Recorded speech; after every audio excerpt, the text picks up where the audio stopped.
الحمدللہ آج 12 جون 2022 کو سنڈے کے دن ہمارا یہ پبلک سیشن نمبر 47 منعقد ہونے جا رہا ہے۔ آپ کے سوالات یہ پرچیوں کی شکل میں میرے پاس آ چکے ہوئے ہیں، انہیں ڈسکس کرتے ہیں انشاءاللہ بعد میں۔ پہلے اس ویک میں ایک کرنٹ ایشو کے طور پر ایک ورلڈ لیول کے اوپر ایشو سامنے آیا ہے، اور ایشو تو تھوڑا سا پرانا تھا لیکن اب اسے ہوا ملی ہے۔ مئی کے آخری ہفتے میں ایک ٹی وی پروگرام میں لائیو شو کے اندر ہمارے جو پڑوسی ملک ہے انڈیا، اس میں جو حکمران جماعت ہے بی جے پی، ان کی ایک کوئی رکن ہے، انہوں نے لائیو ڈسکشن کے دوران کچھ توہین آمیز الفاظ جو ہیں وہ استعمال کیے اسلام کے حوالے سے اور پیغمبر اسلام کے حوالے سے صلی اللہ علیہ وآلہ وسلم۔ یہ واقعہ 26 مئی 2022 کو ہوا۔ کچھ لوکل لیول کے اوپر احتجاج ہوئے لیکن کوئی اس کو پذیرائی نہیں ملی۔ پھر اچانک سے جون کے دوسرے ہفتے میں دوبارہ سے ایک لہر اٹھی اور پوری دنیا کے اندر آپ کو پتہ ہے احتجاج ہوا۔ اور حیران کن بات ہے کہ عرب ممالک جو آج تک انڈیا کے سامنے جھکے ہوئے تھے اپنی تجارت کی وجہ سے، ظاہر ہے وہ سستی اجناس ان سے لیتے ہیں۔ مور دین $85 بلین کی ٹریڈ ہے انڈیا کی ان عرب ملکوں کے ساتھ، سعودی عرب ہو گیا، UAE اور باقی قطر وغیرہ، اور ظاہر ہے وہ سستی چیزیں انہیں مل جاتی ہیں۔ دنیا میں رہنے کے قابل جو جگہیں ہیں ان میں ٹاپ آف لسٹ ہمارا یہ سب کانٹیننٹ کا ایریا ہے۔ دنیا میں سب سے امیر علاقہ یہ ہوا کرتا تھا جب تک انگریز یہاں نہیں آئے تھے، اور اس کے بعد پھر آپ کو پتہ ہے ڈاؤن فال شروع ہو گیا چونکہ ٹیکنالوجی کی دنیا ہے۔ خیر،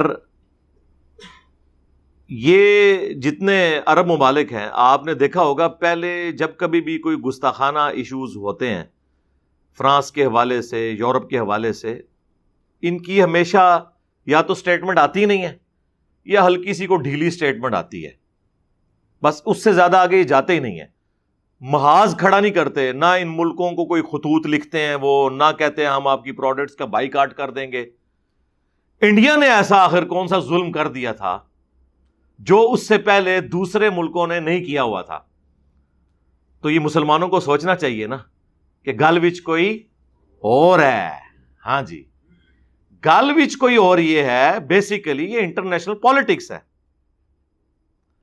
جس کی جلسوں میں عمران خان صاحب مثالیں دیا کرتے تھے نا کہ انڈیا کو دیکھو آزاد پالیسی ہے، وہ رشیا سے بھی لے رہا ہے، امریکہ سے بھی اس کے اچھے تعلقات ہیں۔ تو میرے خیال ہے اب انڈیا کو بھی پتہ چل گیا ہوگا اور عمران خان صاحب کو بھی پتہ چل گیا ہوگا کہ وہ جب چاہیں جس کی چاہیں گچی مروڑ دیتے ہیں، جو دنیا میں سپر پاور ہے اور ڈیزرو کرتے ہیں۔ ظاہر انہوں نے یہ منصب ارن کیا ہے، جب ارن کیا ہے تو ان کا آرڈر چلے گا، ورلڈ آرڈر ایک نیچرل چیز ہے۔ یہ یعنی کہ میں فخر سے نہیں کہہ رہا، یہ دکھ ہے لیکن یہ ریالٹی ہے، اسے ایکسیپٹ کرنا چاہیے۔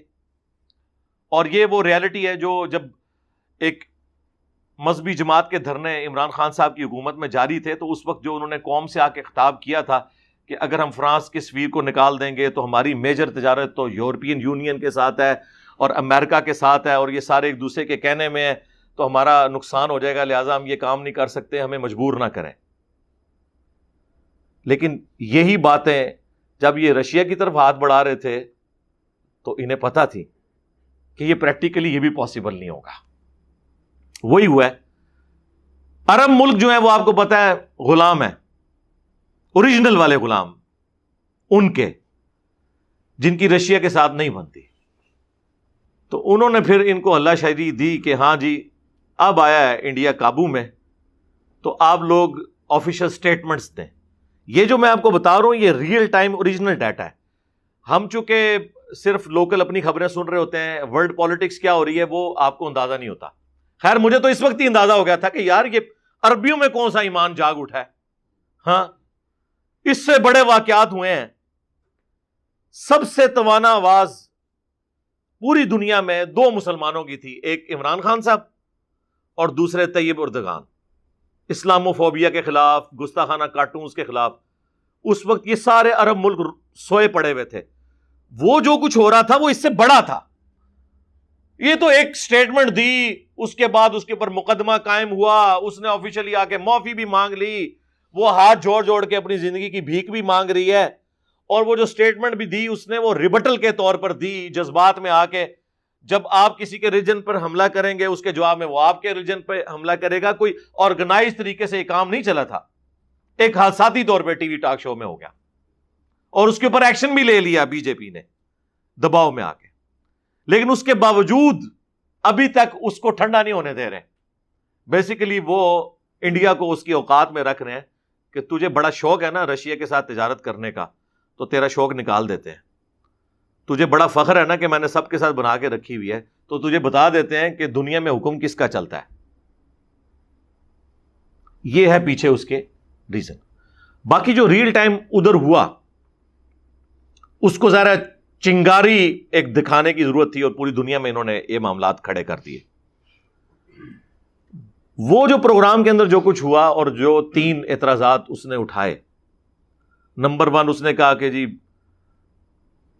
اڑنے والے گھوڑے کا ذکر تمہاری کتابوں میں موجود ہے، یعنی نبی صلی اللہ علیہ وآلہ وسلم کا واقعہ معراج، اس کی طرف اس نے اسے ہٹ کیا اور اسے اس فزیکل ورلڈ سے جوڑتے ہوئے ایک سمجھ لیں ان سائنٹیفک فینومینا کے طور پر پیش کیا، یا نان سائنٹیفک فینومینا کے طور پر.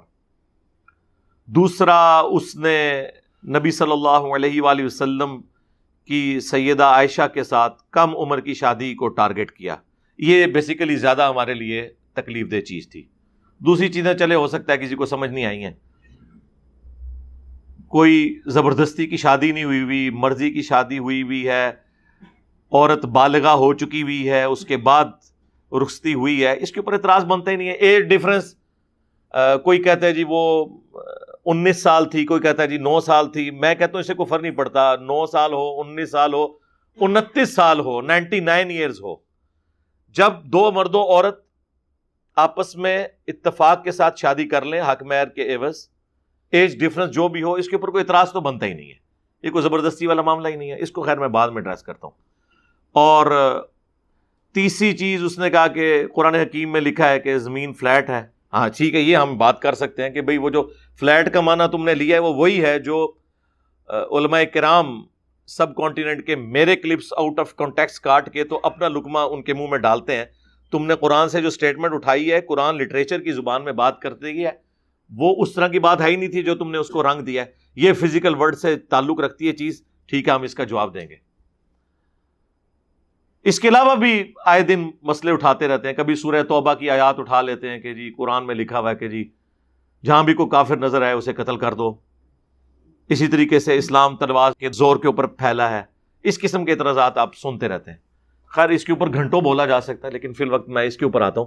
پہلے تو آپ وہ سینیریو دیکھیں اس ٹی وی پروگرام کا. اس ٹی وی پروگرام کے اندر پہل جو ہے مسلمان کی جانب سے ہوئی ہے. اس کا آپ کو اندازہ ہوگا، ابھی تو ادھورے کلپ چل رہے ہیں، وہ بھی بڑی مشکل سے مجھے ایک کلپ ملا ہے، اور زیادہ تر تو انہوں نے غائب بھی کر دی ہیں سوشل میڈیا سے، خود بھی انہوں نے کٹنگ کر دی. کوئی ریئل ٹائم کسی نے ریکارڈ کر لیا تھا ٹی وی پروگرام سے، تو وہ چل رہا ہے. تو اس عورت کے آپ کو جواب کے انداز سے پتا چل جائے گا کہ وہ ریبٹل کر رہی ہے. کیونکہ جب وہ مسلمان نے وہ بات کی تو اس نے کہا کہ اچھا آپ اگر اس طرح کی باتیں کرو گے نا تو ہم بھی یہ کہیں گے. تو یہ پہلا مجرم تو وہ مسلمان ہے جو کسی کے ریلیجن کے بارے میں اس طریقے سے لائیو ٹی وی پروگرام کے اندر آ کے بات کر رہا ہے. اور یہ بالکل کوئی قرآن و سنت کی تعلیمات نہیں ہے کہ آپ کسی کے ریلیجن کا مذاق اڑائیں، جبکہ وہ آپ کے مخالف کوئی ریلیجن ہے. ایک تو ہے کہ میں مسلمان ہوں، میرا سامنے مسلمان بیٹھا ہے، وہ کہتا ہے میں قرآن کو مانتا ہوں، میں کہتا ہوں میں قرآن کو مانتا ہوں، وہ کہتا ہے میں بخاری مسلم کو مانتا ہوں، میں کہتا ہوں میں بخاری مسلم کو مانتا ہوں. اب میں اسے قرآن سے پڑھ پڑھ کے سنا رہا ہوں ایاک نعبد و ایاک نستعین، اور وہ آگے سے پڑھ پڑھ کے سنا رہا ہے سن فریاد پیراں دیا پیرا میری فریاد تو سنی کان تھار کے ہو. اب جب میں اس کا مذاق اڑا رہا ہوں نا تو بیسیکلی ایک اپوزٹ ریلیجن نہیں ہے، اسے میں کہہ رہا ہوں کہ تو میرے ریلیجن کا نام لے کے میرے ریلیجن کی تعلیمات کو بگاڑ کے پیش کر رہا ہے، کسٹوڈین تو بنا ہوا ہے قرآن و سنت کا، تو یہ تو میں تجھے اجازت نہیں دوں گا کہ تو قرآن اور سنت کے مقابلے پہ بابوں کو پیش کرے. یہ مذاق اڑانا نہیں ہوگا. یہ ذرا میں آپ کو ڈفرنس بتا رہا ہوں. لیکن ونس جب اپوزٹ ریلیجن کے لوگ بیٹھے ہوتے ہیں نا، ان کے ساتھ پھر آپ نے ڈسکشن کرتے وقت ظاہر ہے کہ ان کے لیے تو نبی علیہ السلام اللہ کے پیغمبر نہیں ہے نا، اور ہمارے نزدیک ان کے ریلیجن میں خامیاں موجود ہیں، تو پھر ہمیں الفاظ کے چناؤ پر ذرا تفکر کرنا چاہیے. اور یہ قرآن حکیم کی تعلیمات ہیں. سورۃ الانعام میں اللہ تعالیٰ نے پارہ نمبر، آپ 7 میں آ جائیں، پارہ نمبر 7 کی آخری صفحے کے اوپر سورۃ الانعام کی آیت نمبر 108 ہے. اعوذ باللہ من الشیطان الرجیم، بسم اللہ الرحمن الرحیم. وَلَا تَسُبُّوا الَّذِينَ يَدْعُونَ مِن دُونِ اللَّهِ، مت گالی دو، مت برا کہو ان ہستیوں کو جن کو یہ اللہ کے سوا پکارتے ہیں. یعنی اب یہ اسپیسیفکلی مشرکین عرب کے حوالے سے یہ بات ہو رہی ہے کہ یہ جن ہستیوں کو اللہ کے سوا اپنا معبود، مشکل کشا، حاجت روا مانے ہوئے ہیں، انہیں گالی مت دو. فَيَسُبُّ اللَّهَ عَدْوًا بِغَيْرِ عِلْمٍ، پس یہ لوگ پھر اللہ کو گالی دیں گے دشمنی میں آ کر، غصے میں آ کر، بغیر علم کے. كَذَلِكَ زَيَّنَّا لِكُلِّ أُمَّةٍ عَمَلَهُمْ، بالکل اس طریقے سے ہر امت کے لیے اس کے اعمال سنوار دیے گئے ہیں. ثُمَّ إِلَىٰ رَبِّهِمْ مَرْجِعُهُمْ، پھر تمہیں لوٹ کر جانا ہے ان سب کو ان کے رب کی طرف. فَيُنَبِّئُهُمْ بِمَا كَانُوا يَعْمَلُونَ، تو پھر اللہ تعالیٰ ان کو بتا دے گا جو کچھ وہ دنیا میں اعمال کیا کرتے تھے. یعنی آخرت میں فیصلہ ہو جائے گا. اس کا یہ مطلب نہیں کہ آپ نے دعوت نہیں دینی، اس کا یہ مطلب ہے کہ آپ نے گالی گلوچ کے اوپر نہیں اترنا ان ہستیوں کے بارے میں جن کے بارے میں ان کے اس طرح کے نظریات ہیں. تو یہ ہے وہ بنیادی آیت کہ جس کی بنیاد پر ہم یہ کلیم کرتے ہیں کہ اسلام کہتا ہے کہ آپ نے کسی کے ریلیجن کی جو مقدس ہستیاں ہیں ان کے بارے میں گالی گلوچ کا معاملہ، تحقیر والا معاملہ نہیں کرنا، ورنہ وہ پھر اللہ تعالیٰ کو گالیاں دیں گے نعوذ باللہ بغیر علم کے. اور اللہ نے دیکھے انہیں بینیفٹ دیا کہ وہ بغیر علم کے یہ کر رہے ہوں گے، کیونکہ انہیں تو اللہ کی شان کا نہیں اندازہ، تمہیں تو پتہ ہے نا. تو ایسی کوئی حرکت نہ کرو جس کی وجہ سے اسلام کی بدنامی ہو. اللہ کو گالی دیتا ہے، اللہ کو کوئی فرق نہیں پڑتا، لیکن مسئلہ ہے ریلیجن کا. ظاہر ہے جب ریلیجن بدنام ہوتا ہے تو پھر ریلیجن کو لوگ ایکسیپٹ نہیں کریں گے تو اپنی آخرت برباد کریں گے. تو اللہ تعالیٰ تو نہیں چاہتا کہ اس کے بندے جہنم میں جائیں. یہ بھی اللہ انسانیت پہ ہی رحم فرما رہا ہے یہ بات کر کے. تو ریبٹل کرتے ہوئے اس عورت نے یہ چاند ایک جملے بولے، اور اس میں خیر اینکر نے بھی انٹروین کیا، اس میں خیر معاملہ وہ ٹھپ ہو گیا. پھر اس کے بعد کہیں وہ ویڈیو لیک ہوئی اور پھر مقدمہ ہوا، معاملات آلموسٹ سیٹل ہو گئے، وہ بھی بیک فوٹ پہ چلی گئی. پھر آپ کو پتا کہ ایک ورلڈ پالیٹکس تھی، وہ اٹھائی گئی بات. اب اس وقت پوری دنیا کے اندر وہ بات ہو رہی ہے. بلکہ ابھی یہ منڈے والے دن جو پرائم منسٹر ہیں پاکستان کے شہباز شریف صاحب، انہوں نے کہا کہ پارلیمنٹ میں اسے اٹھایا جائے گا. اور وہ ظاہر ہے اسی لیے اٹھا رہے ہیں کہ پوری دنیا میں فضا بنی ہوئی ہے. جب عرب ملک جو ہیں وہ ایک چیز کو گود لے لیتے ہیں تو پھر پاکستان کے لیے تو ویسے ہی بڑا آسان ہو جاتا ہے اس معاملے کو آگے لے کے چلنا. تو بیسیکلی اس کے پیچھے ریزن یہ تھی. یہ میں آپ کو اس لیے بتا رہا ہوں کہ اس طرح کے واقعات کے اوپر اس وقت جو عرب ملکوں کے سفیر ہیں یا عرب ملکوں کے جو بڑے ہیں یا ہمارے ملک کے بڑے ہیں، وہ تو بیٹھے ہوئے ہیں ایئر کنڈیشن کمروں کے اندر. مر رہا کون ہے؟ عوام. آپ نے ذرا ویڈیوز دیکھی ہیں کس طرح پٹائی کر رہے ہیں وہاں پہ مسلمانوں کی. اور مسلمانوں کو بھی یہ سمجھ نہیں آتی ہے کہ وہ احتجاج کرتے ہوئے کس لیول تک انہوں نے جانا ہے، کس لیول تک نہیں جانا. جبکہ اتنی کھر دماغ قسم کی حکومت بیٹھی ہوئی ہو، ایک مینٹل قسم کا انسان مودی جو ایک کٹر قسم کا، آرتھوڈاکس قسم کا آپ کہہ لیں یا فنڈامنٹلسٹ قسم کا ہندو ہے، اس سے آپ ایکسپیکٹ کریں گے کہ وہ مسلمانوں کے ساتھ کوئی اچھا سلوک کرے گا وہ تو پہلے ہی بہانے ڈھونڈ رہا ہے، اس کا تو پورا ٹریک ریکارڈ جو ہے وہ اینٹی مسلم ہے. اور آپ دیکھیں وہ کس طرح پولیس والے جو ہیں وہ پٹائی کر رہے ہیں لوگوں کی اور پکڑ پکڑ کے انہیں جیلوں میں ڈال رہے ہیں. اور ہمارے ملک میں بھی خیر اس دفعہ تو بڑے آرگنائز سے احتجاج ہوئے ہیں، شکر ہے کہ کوئی بینک نہیں لوٹا گیا، کسی کی گاڑی کا شیشہ نہیں ٹوٹا، ورنہ غلامی رسول میں موت بھی قبول ہے تیری، ہاں میری نہیں، تیری، اور اے مسلمان تیری املاک. کیونکہ فرانس تک تو ہم پہنچ نہیں سکتے، انڈیا تک تو ہم پہنچ نہیں سکتے، تو جو ادھر ہیں مسلمان ان کے اوپر اپنی روح راضی کریں گے. دنیا میں کوئی مسئلہ اٹھتا ہے نا سب سے پہلے مصیبت پڑ جاتی ہے پاکستانیوں کو اور پاکستان کے مسلمانوں کو، اس طرح کے مذہبی رویوں کے ہاتھوں.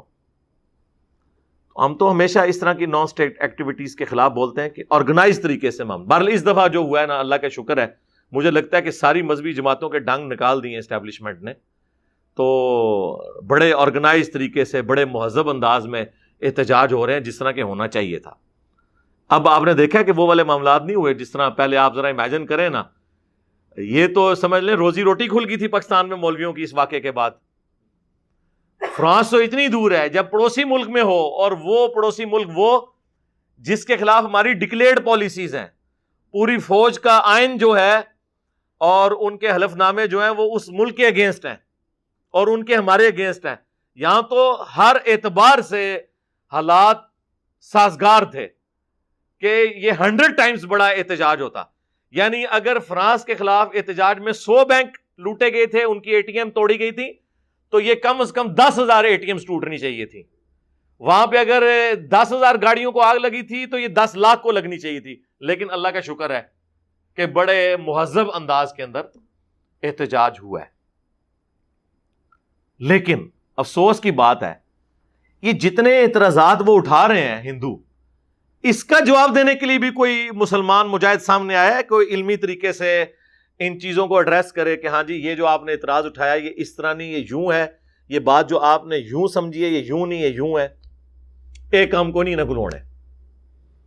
یہ ایک دوسرے کے خلاف کلپ بنا سکتے ہیں، ایک دوسرے کو گالیاں دے سکتے ہیں، علمی طریقے سے جو کافروں کے اٹھائے ہوئے اعتراضات ہیں ان کے جوابات نہیں دے سکتے. اس کی وجہ سے اب آپ دیکھیں کہ سوشل میڈیا کے اوپر اب اس وقت وہ گستاخی تو اپنی جگہ ڈسکس ہو رہی ہے. جو پڑھا لکھا طبقہ ہے نا وہ پتہ کیا ڈسکس کر رہا ہے کہ جی یہ کیا واقعی قرآن میں لکھا ہوا ہے زمین فلیٹ ہے؟ وہ تو یہ سوچ رہے ہیں. پھر وہ جب قرآن کی آیات کھول کے پڑھیں گے اور آگے سے ترجمے میں تفصیلات نہیں لکھی ہوئی ہوں گی، الٹا اعلیٰ حضرت کی کتاب ہوگی کہ زمین ساکن ہے. ہاں، اور عرب ملکوں کے مفتیوں کے فتوے ہوں گے کہ جو یہ کہے کہ زمین ساکن نہیں ہے وہ مسلمان ہی نہیں ہے. اس قسم کی باتیں آپ کریں گے. یہ پرانے فتوے ہیں ان کے، رکھے ہوئے گوگل کے اوپر آپ کو مل جائیں گے. تو پھر ظاہر ہے کہ مسلمانوں کے لیے ایک مصیبت کھڑی ہو جائے گی نا کہ یار یہ کیا باتیں ہو رہی ہیں. اب لوگوں نے تو نہیں ہے آپ کی کہانیوں کے اوپر یقین کرنا. میں اس کے اوپر پہلے بھی کافی دفعہ بول چکا ہوں. زمین ساکن ہے میری ویڈیو آپ دیکھ لیں، قرآن ورسز ماڈرن سائنس وہ آپ میری ویڈیو دیکھ لیں، اور کافی ساری اس حوالے سے ویڈیوز ہیں جس میں نے اوورال مقدمہ کلیئر کیا ہے. اب یہ چونکہ ایک اسپیسیفکلی ایک چیز آئی ہے تو اس کو میں ضرور ایڈریس کر دیتا ہوں. سورۃ الغاشیہ، سورت نمبر 88 آیت نمبر 20. وَإِلَى الْأَرْضِ كَيْفَ سُطِحَتْ. جو اللہ تعالیٰ نے جو عرب کے لوگ، چونکہ ان کی آبزرویشن یہی ہوتی تھی نا، ریگستان میں جب آپ جا رہے ہوں تو آپ کو کیا نظر آتا ہے؟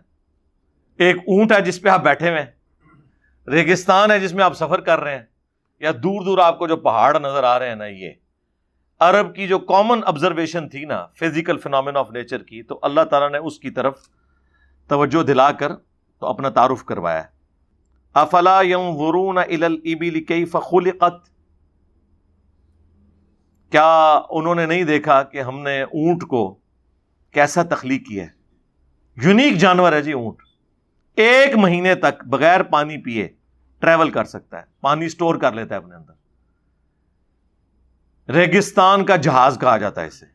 یہ ڈیزائن ہے ریگستان میں سفر کرنے کے لیے. گھوڑے تو مر جائیں، وہ تو سفر کر ہی نہیں سکتے، بغیر پانی کے کیسے سفر کریں گے؟ پھر اس کے پاؤں ایسے ڈیزائن ہوئے میں، سخت جانور ہے. وَإِلَى السَّمَاءِ كَيْفَ رُفِعَتْ، اور آسمان کی طرف دیکھا کہ کیسا اس کو بلند کیا. وَإِلَى الْجِبَالِ كَيْفَ نُصِبَتْ، اور پہاڑوں کی طرف دیکھا کیسے گاڑے ہیں اللہ نے زمین میں. یہی وہ آبزرویشن ہے نا، آسمان، زمین، پہاڑ، اونٹ، یہ 4 آبزرویشن تھی ان کی. وَإِلَى الْأَرْضِ كَيْفَ سُطِحَتْ، یہ وہ آیت نمبر 20 جو بی جے پی کی وہ جو خاتون تھی، انہوں نے یہ کہا کہ جی وہ 88:20 انہوں نے یہ بولا تھا، یعنی چیپٹر نمبر 88 سورۃ الغاشیہ آیت نمبر 20. اور زمین کی طرف دیکھا کہ ہم نے اسے کیسا بچھونا بنایا. اس سے انہوں نے یہ پلی لی کہ زمین فلیٹ ہے. یہ تو اسی طریقے سے ہے کہ میں آج کے اس ماڈرن دور میں جتنی سڑکیں بنتی ہیں، موٹر وے یا ایون جہازوں کے رن وے بن رہے ہوتے ہیں، تو اس کو فلیٹ بنایا جاتا ہے. اور اگر کوئی گورنمنٹ اناؤنسمنٹ کرے کہ جی یہ ہماری موٹر وے بالکل فلیٹ ہے تھرو آؤٹ اپنے سفر کے، تو آپ یہ کہیں گے کہ زمین تو گول ہے، اس نے فلیٹ کہہ دیا. اتنے بڑے سرکل میں جس کا سرکمفرنس 40,000 کلومیٹر ہے، اس میں کئی کلومیٹر بھی ہونا تو وہ آلموسٹ فلیٹ ہوں گے، کیونکہ آپ کو پتا ہے سرکل سے آپ چھوٹی سی اگر آرک اس کی ڈرا کریں نا تو آلموسٹ وہ اسٹریٹ لائن ہوتی ہے. اور اتنے بڑے سرکل میں تو ظاہر ہے کئی کلومیٹر اسٹریٹ لائن ہوں گے. یہ کم مسلمانوں کا عقیدہ رہا ہے کہ زمین جو ہے وہ فلیٹ ہے. یہ صرف گوگل میں جا کے دیکھ لیں کہ سب سے پہلے زمین کا سرکمفرنس کیلکولیٹ کس نے کیا ہے؟ ایک مسلمان نے، البیرونی نے. اور اس نے بڑے یعنی اس نے میتھمیٹیکل فارمولا یوز کیا. 2 پہاڑ اس نے کنسیڈر کیے اونچے، اور پھر وہ اتنی دور سفر کرتا رہا کہ وہ نظروں سے اوجل ہو گئے، یعنی وہ زمین کی کرویچر ایسی آ گئی. پھر اس کا اس نے اینگل ڈرا کیا، اس سے اس نے وہ اتنی کرو کیلکولیٹ کی اور اس کی ڈگریز نکالی. اور آپ کو پتا ہے 360 ڈگری ہوتی ہے، تو اگر اتنی ڈگری میں اتنا فاصلہ بن رہا ہے تو 360 ڈگری پوری کرنے میں اس نے آلموسٹ کوئی 37-38 ہزار کلومیٹر کے قریب نکالا تھا سرکمفرنس زمین کا. باقاعدہ اسے عباسی خلیفہ نے انعام دیا تھا اس کے اوپر. ہمارے سب کانٹیننٹ سے بھی وہ ہو کے گیا ہے. بہت بڑا میتھمیٹیشین بھی تھا اور وہ ہسٹورین بھی تھا. تو ورنہ تو ہونا چاہیے تھا اسے خلیفہ وقت جو ہے وہ پھانسی دے دیتا کہ تو نے زمین کو گول ثابت کر دیا، قرآن میں تو لکھا ہے فلیٹ.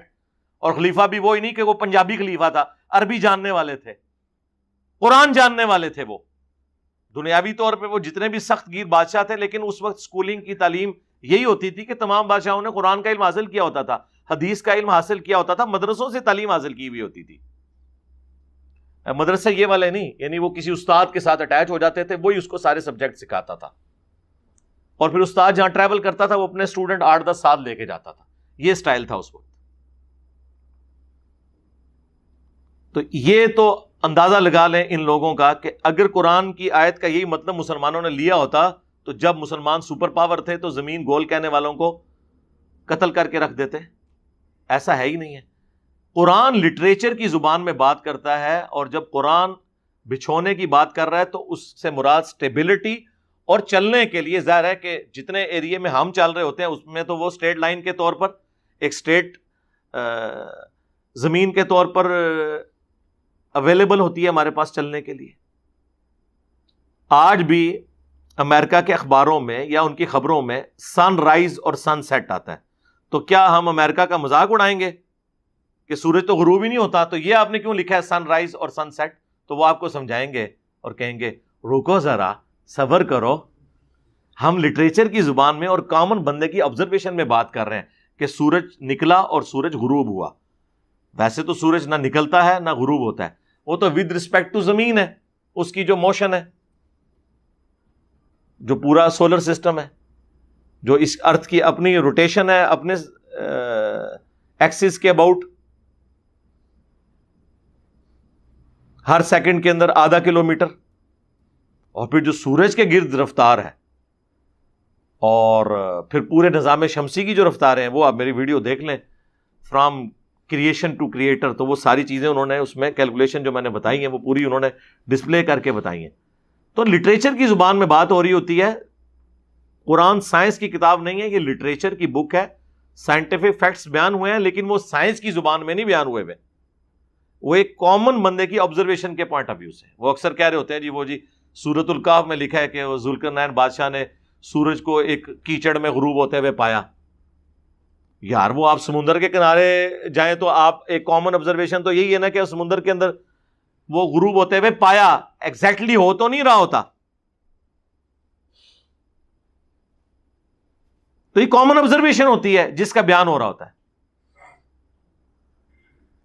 اس کے لیے قرآن ورسز ماڈرن سائنس میری ایک ویڈیو ہے. میں نے جب ایک ہندو بھائی نے مجھ سے سوال کیا تھا کہ قرآن میں آیا کہ کیا کافروں نے نہیں دیکھا سورہ الانبیاء کی آیت نمبر 30 کہ زمین و آسمان ملے ہوئے تھے، ہم نے انہیں پھاڑ کر جدا کیا اور ہر زندہ چیز کو پانی سے پیدا کیا، تو کہتے ہیں میں کافر ہوں، میں نے تو نہیں دیکھا، تو یہ اللہ کیوں کہہ رہا ہے؟ تو ہم نے بتایا تھا یہ لٹریچر کی زبان میں بات ہو رہی ہے، نہ کہ یہ ہے کہ فزیکلی تمہیں وہ منظر دکھایا گیا. وہ آپ تفصیلی ویڈیو میری دیکھ لیں. اور ماشاءاللہ وہ سیٹسفائی ہو گئے تھے بھائی، اس کے بعد انہوں نے ریبٹل نہیں کیا.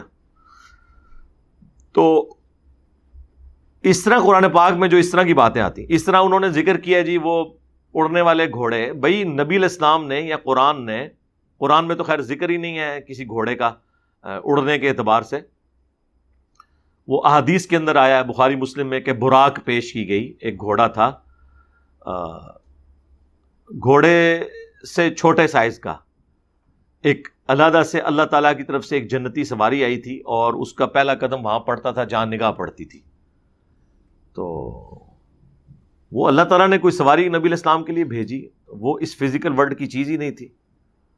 ورنہ تو اس زمانے میں کوئی ایسی سواری تو ہے ہی نہیں تھی کہ آپ 40 دن کا جو پیدل سفر ہے وہ راتوں رات طے کریں، وہاں آپ نماز بھی پڑھائیں، بیت المقدس میں واپس بھی آ جائیں. یہ سب کچھ معجزانہ طریقے سے ہوا. اس کا تعلق اس فزیکل ورلڈ کے ساتھ نہیں ہے. یہ ایمان بالغیب سے تعلق رکھتی ہیں چیزیں، اور یہ ان کے لیے ہوں گی جو پہلے ایگزسٹنس آف گاڈ کو مانیں گے، اس کے بعد آگے معاملات چلیں گے. اس کا مقدمہ یہ نہیں ڈسکس ہوگا کہ ہم نے یہ ثابت کرنا ہے، ہم نے نہیں کوئی ثابت کرنا، نہ ہمیں ضرورت ہے ثابت کرنے کی.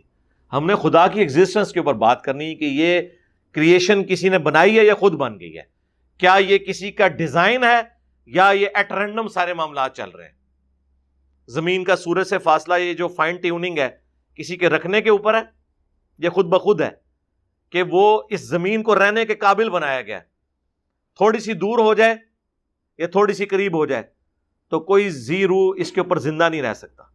پھر یہاں پہ آکسیجن کی مقدار جو رکھی گئی ہے، یہ ملینز آف فائن ٹیوننگز ہیں اس پلانٹ ارتھ پہ زندگی کو قائم رکھنے کے لیے. اور سائنٹسٹ کہتے ہیں یہ اتنی فائن ٹیوننگ ہے کہ ایک اگر بال پوائنٹ کو یا ایک پینسل کو اس کی نوک کے اوپر کھڑا کر دیا جائے، یہ کھڑی ہو سکتی ہے؟ مجھے بتائیں کتنا بیلنس چاہیے. اور 1 ارب سال تک 1 بلین ایئرز تک یہ کھڑی رہے، اس سے زیادہ بیلنس ہے اس کائنات کے اندر. جو ذرا سا بھی ڈسٹرب ہو جائے تو ہر چیز درم برم ہو جائے.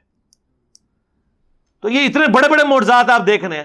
میں کہتا ہوں جی کسی ایسے گھوڑے پہ سواری کرنا جو اڑتا ہے یہ چھوٹا معجزہ ہے، اور انڈے میں سے چوزا نکلنا یہ بڑا معجزہ ہے، اور بیج میں سے 6 ارب گنا بڑا درخت نکلنا یہ اس سے بڑا معجزہ ہے.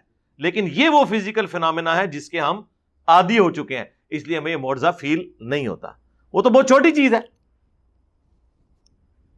لیکن اس کے ہم عادی ہیں، اس کے عادی نہیں ہے تو ہم اس کا مذاق اڑا لیں گے. تو جو اللہ اتنے بڑے بڑے کام کر رہا ہے اس کے لیے کوئی مشکل ہے؟ جس اللہ نے روشنی کو یہ رفتار دی ہے کہ 1 سیکنڈ میں 3 لاکھ کلومیٹر یا 1,86,000 میل وہ سفر کرتی ہے. 1 سیکنڈ میں روشنی پوری زمین کے 7 چکر کاٹ سکتی ہے، جس کا سرکمفرنس 40,000 کلومیٹر ہے. 40,000 کلومیٹر زمین کا سرکمفرنس ہے. 1 سیکنڈ میں روشنی 7 چکر اس کے کاٹ لے گی. اس اللہ کے لیے ایک نورانی سواری ارینج کرنا جس میں نبی علیہ السلام ایک رات میں خانہ کعبہ شریف سے بیت المقدس کا سفر اختیار کر لیں اور واپس آ جائیں، اب تو خیر ہم بھی کر سکتے ہیں، انسانوں نے ایسے جہاز بنا لیے ہیں جو ایک دن میں یہ ٹریولنگ کر سکتے ہیں ایک رات کے اندر، تو اس اللہ کے لیے کوئی مشکل ہے؟ تو یہ ساری چیزیں ہم فزیکل ورلڈ سے نہیں بتا رہے ہوتے، حالانکہ آج فزیکل ورلڈ میں بھی یہ چیز ممکن ہو گئی ہے، ہم اسے نبی علیہ السلام کے معجزے کے طور پر اور خدا کے پلان کا حصہ سمجھتے ہیں۔ ہاں، جو زمین فلیٹ کی آپ نے بات کی وہ ایک فزیکل ورلڈ سے تعلق رکھتی تھی چیز، وہ میں نے آپ کو بتا دی کہ وہ لٹریچر کی زبان میں بات ہو رہی ہے، ایسا بالکل نہیں ہے۔ اب رہ گیا سیدہ عائشہ والا معاملہ، وہ بھی فزیکل ورلڈ کی چیز ہے، تو یہ بتائیں کہ کہاں مسلمانوں کی کتابوں میں یہ لکھا ہے کہ سیدہ عائشہ بالغہ نہیں تھی اس وقت؟ جب وہ بالغہ ہو گئیں، چاہے وہ 9 سال کی عمر ہو یا 19 سال کی عمر ہو، یہ بحثیں علیحدہ ہیں، اس کو چھوڑ دیں، ان بحثوں کا کوئی اس سے تعلق ہی نہیں ہے۔ میڈیکلی آج بھی 9 سال کی عورت کا بالغہ ہونا ثابت ہے، لیکن لاکھوں میں کوئی ایک، اور ہم مانتے ہیں کہ ہماری ماں لاکھوں نہیں اربوں میں ایک تھی جس کو اللہ نے ڈیوٹی سونپی کہ اس نے نبی علیہ السلام کی آئلی زندگی کو ٹرانسفر کرنا تھا، اور حضور کی وفات کے بعد 47 سال تک بغیر اولاد کے، بغیر خاوند کے زندگی گزارنی تھی، اور امت تک نبی علیہ السلام کی آئلی زندگی کو ٹرانسفر کرنا تھا۔ سیدہ عائشہ سلام اللہ علیہا تو وہ اسپیشل خاتون ہی تھی، بالکل اسپیشل تھی، میڈیکلی بھی اسپیشل تھی اور ہمارے لیے ویسے ہی اسپیشل تھی۔ تو یہ ویسے چھوڑ دیں، اور شادی ہوئی ہے، آپ کو اس سے کیا لینا دینا ہے؟ پھر کہتے ہیں جی آپ اپنی بچی دیں گے، جی دنیا میں کون بدبخت ہوگا جسے یہ پتا ہو کہ یہ شخص اللہ کا نمائندہ ہے دنیا میں، اور وہ اپنی بیٹی اسے دینے کے لیے تیار نہ ہو جائے، اور اس بیٹی نے امت کی ماں بننا ہو اور جنت میں رسول اللہ کی بیوی بننا ہو۔ یار آپ لوگ تو پولیٹیکل خاندانوں کے ساتھ، دنیا میں جو طاقتور حلقے ہیں ان کے ساتھ رشتہ داریاں بنانے کا سوچتے ہیں، جو کائنات کے پلان کا مالک ہے، اس کی جو محبوب ہستی ہے، اس کے ساتھ رشتہ داری کا کوئی نہیں سوچے گا۔ سیدنا عمر نے ویسے ہی مولا علی سے ان کی بچی کا رشتہ مانگ لیا تھا، انہیں کیا جنت کی بشارت نہیں ملی ہوئی تھی؟ لیکن انہوں نے کہا کہ میری خواہش ہے کہ میری رسول اللہ کے خاندان کے ساتھ رشتہ داری ہو جائے، اور پھر سیدنا علی نے اپنی بیٹی کا نکاح ان سے کیا۔ تو آپ یہ سارے کے سارے وہ معاملات ہیں جو اس کے ساتھ تعلق رکھتے ہیں، انہیں اس کی امپورٹنس کا پتہ ہے، یہ کوئی اعتراض بنتا ہی نہیں تھا۔ اسی طریقے سے اسلام میں لکھا ہوا ہے قرآن کے اندر کہ جی جو بھی کافر نظر آئے اسے قتل کر دو۔ سرکار ہم آپ سے کہیں گے رکو ذرا، صبر کرو، کہاں لکھا ہوا ہے؟ اس کے آگے پیچھے پڑھو، سورہ التوبہ کھول کر دیکھو، وہ تو سراپا رحمت ہے، اللہ کے غضب بھی اس میں بیان ہوا، لیکن وہ سراپا رحمت ہے کہ اس غضب کی حالت میں بھی کہا گیا ہے کہ اب بھی اگر کوئی امن مانگتا ہے اسے امن دو، تاکہ وہ قرآن سنے اور اللہ کی طرف رجوع لے آئے۔ مسلمانوں اور کافروں کی ایک پیس ٹریٹی تھی جس میں ڈیسائیڈ ہوا تھا کہ جب یہ ٹریٹی ٹوٹے گی تو اس کے بعد کوئی اس کو پھر فالو نہیں کرے گا، اور وہ کافروں نے ٹریٹی توڑی تھی۔ جب کافروں نے وہ ٹریٹی توڑ دی، اس کے بعد وہ ایکٹیویٹی پرفارم کی گئی کہ اس زمانے میں جن لوگوں نے یہ بد عہدی کی تھی، اور بد عہدی کی سزا اس زمانے میں یہ مانی جاتی تھی، اس کے اگینسٹ یہ ساری باتیں ہوئی ہوئی ہیں، نہ کہ یہ ہے کہ جو بھی کافر نظر آئے۔ یار مسلمانوں نے 300 سال یہاں حکومت کی ہے، آج بھی 50% سے زیادہ، بہت محتاط اندازہ لگا لیں، ورنہ میرے نزدیک تو 70% سے زیادہ اس وقت بھی سب کانٹیننٹ میں کافر ہیں۔ تو اگر تلوار کے زور پہ آپ کو مسلمان بنانا ہوتا تو مسلمان بنا نہ لیتے۔ میرا تعلق تو ویسے ہی مغلیہ خاندان سے ہے، اور ہمارے بڑوں نے حکومت کی ہے یہاں پہ، ہم ان کی حکومت کو مسلمان حکومت سمجھتے ہیں، اسلامی حکومت نہیں سمجھتے۔ جتنے ان کا یہاں پہ زور تھا، تلوار کی نوک کے اوپر سب کو کلمہ نہیں پڑھا سکتے تھے، نہیں پڑھایا۔ دوسری طرف ضرور غلو کر لیا جلال الدین اکبر نے کہ اس نے ہندو عورتوں سے بھی شادیاں کی ہوئی تھی۔ مسلمان ہمیشہ مائنورٹی میں رہے یہاں پہ، لیکن پھر بھی حکومت میں رہے، اس کے باوجود انہوں نے کبھی تلوار کے زور پہ لوگوں کو مسلمان نہیں کیا۔ لہٰذا یہ بالکل، البتہ جو شروع میں اسلام پھیلا رومنز اور پرشین کے خلاف، تو ظاہر ہے وہ بدماش حکومتیں تھیں، استحصال کرتی تھیں عوام الناس کا۔ وہ عوام الناس نے خود مسلمانوں کو ویلکم کیا جب ان کے ظالم حکمرانوں سے مسلمانوں نے نجات دلائی ان کو، اور وہ اللہ تعالیٰ کے پلان کا حصہ تھا کہ دنیا کو فریڈم آف ایکسپریشن دینا ہے۔ اسلام دور جدید کا خالق ہے۔